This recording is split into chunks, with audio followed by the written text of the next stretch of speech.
안녕하세요 여러분, 다들 잘 지내셨나요? 역사 강의 크리에이터 누르쌤입니다.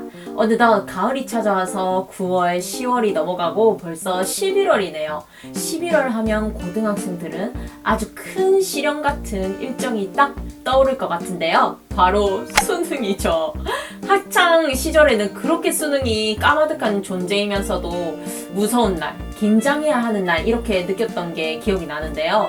20대가 넘어와서는 진짜 신기하게도 코앞에 닥친 숙명 같은 과제가 바로 취업이기 때문에 각종 기업 공채, 공무원 시험, 행정고시, 임용고시 이런 일정 소식들이 더 눈에 들어오게 되더라고요.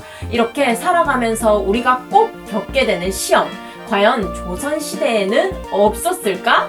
있었죠. 많이 들어보셨을 겁니다. 바로 과거입니다. 과거란 국가를 위해 일하는 관리, 현재의 단어로 표현하자면 공무원을 뽑는 시험이었는데요. 이 시험은 958년에 어느 시대일까요? 958년은? 네, 바로 고려시대입니다. 고려시대 광종 때부터 시작되었다고 해요. 고려시대 때 과거는 크게 세 가지 시험 종류가 있었는데요. 첫째, 문과. 지금의 행정 업무를 맡는 사람들이라고 보면 됩니다. 문장 짓는 능력을 시험을 보는 제술과와 유교 경전의 해석 능력을 시험 보는 명경과, 이렇게 두 과목이 있었는데요. 그 두 과목 중에서 제술과에 합격한 관리들을 더 능력 있게 여겼다고 합니다. 자, 그리고 둘째, 잡과. 법률, 산술, 의학, 지리 등 기술 관료를 뽑는 시험이었고요. 세 번째, 좀 특이합니다. 승과. 승과는 승땡들이 관리가 될 수 있게 하는 시험이었는데요. 승땡 누구일까요? 힌트는 바로 절입니다. 자, 정답은 바로 승려들이었습니다. 승려들도 관리가 될 수 있었던 시대가 바로 이 고려시대였어요.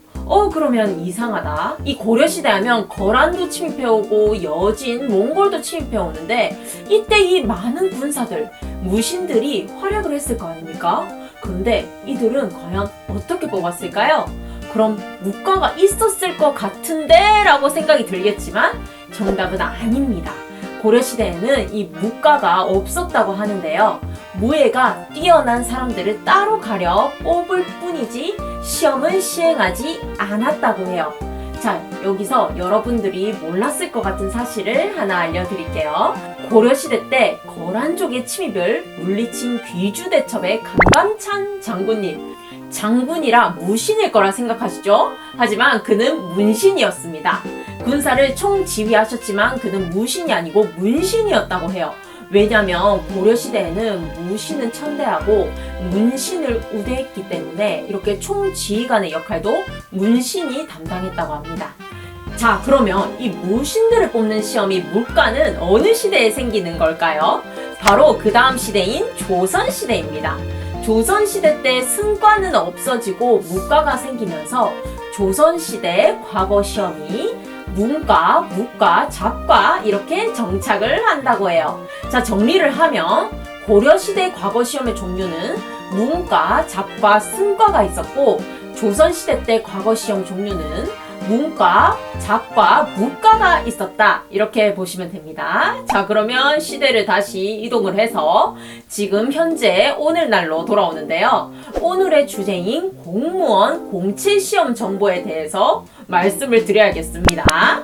자, 내년부터 적용이 되는 정보인데요. 많은 공무원 응시자들, 대상은 국가직 5, 7급 공개 경쟁 채용 시험과 외교관 후보자 선발 시험, 지방직 7급 시험을 치시는 분들, 이들에게 아주 좋은 소식이라는 생각이 듭니다. 바로 공무원 채용 시험에서 영어, 한국사 및 외국어 과목을 대체하는 능력 검정 시험을 치르는데요.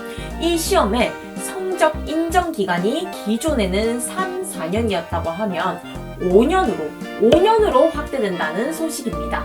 영어 같은 경우 토익, 토플, 탭스 등으로, 한국사는 한국사 능력 검정 시험, 외국어는 1어의 경우 JLPT, 독어의 경우 괴테어학 검정 시험 등 대체가 가능한 시험들이 있었는데요. 대체 기간이 그렇게 긴 편이 아니라서 응시자들이 성적을 계속 갱신해야 한다는 압박감이 많았다고 해요.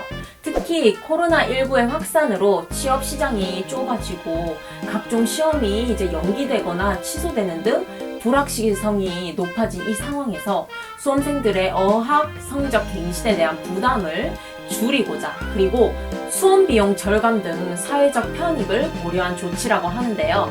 기존의 3, 4년이었던 성적 인정 기간을 전부 5년으로 늘렸다고 합니다. 네, 정말 다행이죠. 많은 수험생분들이 이번 정책으로 마음에 있던 짐을 한시름 덜었으면 좋겠고요. 이 정책이 수험생뿐만 아니라 국가적으로도 경제적 비용이 크게 절감이 된다고 해요. 응시료와 수험 비용이 줄어가지고 2021년 한 해 능력검정시험 응시료 절감액이 약 25억 원으로 추정된다고 합니다. 언제나 공부를 해야 하는 입장에서 저도 이러한 정책이 큰 힘이 되는데요. 수험생 여러분들 코로나 때문에 올해 독서실이나 스터디 카페 가기도 힘이 들고 공부할 마음도 잘 안 들고 힘들 것이라 생각이 듭니다. 네, 저도 그렇거든요. 하지만 이럴 때일수록 함께 더욱 으쌰으쌰해서 빨리 합격을 해서 여러분들의 꿈을 이루셨으면 좋겠습니다. 이상 역사 강의 크리에이터 루루쌤이었고요. 나란일 온 채널 뭘 해야죠? 좋아요와 구독 빼먹고 가시면 안 돼요. 부탁드립니다. 다음 영상에서 만나요. 안녕.